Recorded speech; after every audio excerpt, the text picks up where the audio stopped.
JT12, and actually this is a requested show kind of thing. Basically I've been asked to do a chit chat, well not chit chat actually, just like a question video which answers all your questions which I've been getting recently. So let's go before it starts raining. Well, it is raining. Right, how long do you need to charge the igniter for? Basically, you've got different igniters, different ones have different charge capacities. It goes from 1,800 mAh to like 4,500 mAh batteries. The ones that are higher in mAh capacity, you don't need to charge them as much.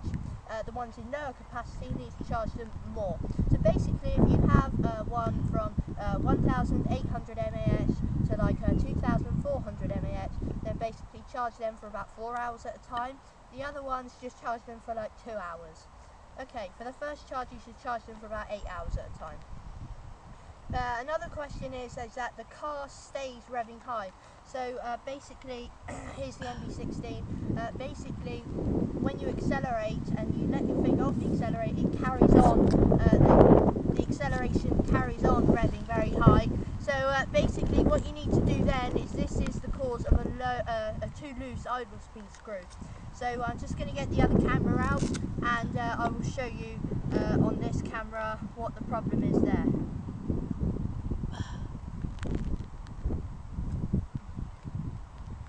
So now we need to take the pins off the shell, take the shell off, and let's show you. Right.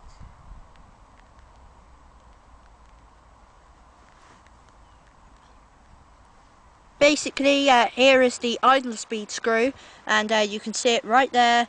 And basically, if that is too loose, then what will happen is when you accelerate, the car won't go back to idle speed. It will just simply stay where you've left off on the acceleration. So if you tighten that clockwise a bit, then turn down the throttle trim, that will be that problem gone. Right. Next question is, what mix do you need to use? In other words, what percentage of nitro do you need to use for the MB16? Now, I heard on a show or a talk the other day actually that you should use no more than 20% on this car. Basically, I've always used 25% and I've never had any problems. So basically with that, I would just say use what you want. It depends on different things, on the tuning settings. Remember, when using a higher percentage of fuel, you must always actually richen it out slightly, and a lower percentage you can get away with a bit of leaner setting. Another thing that many people have been asking is what do you need to actually have, what's essential to have when you buy your first RC car.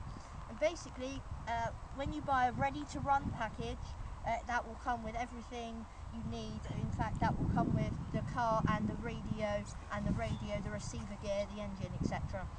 So for that, what you need is, you need to buy separately. You need to buy an igniter and a fuel bottle, a filler bottle, a cross wrench, and some hex wrenches, and some after-run oil, and some air filter oil, and stuff like that. So that's what you'll need. If you've bought one of these, then make sure you have all the right tools as well, and flat end screwdrivers, cross end screwdrivers, Phillips, and also cross hex wrenches as well. They're also important. So that's what you'll need. Another question is, where did I get my mini RC cars from? You've seen the videos probably. If not, then click on the link below me right now. And actually, them mini RC cars, I just got them off of eBay. So if you have a look on eBay and type in mini RC cars, then you will be able to find them there.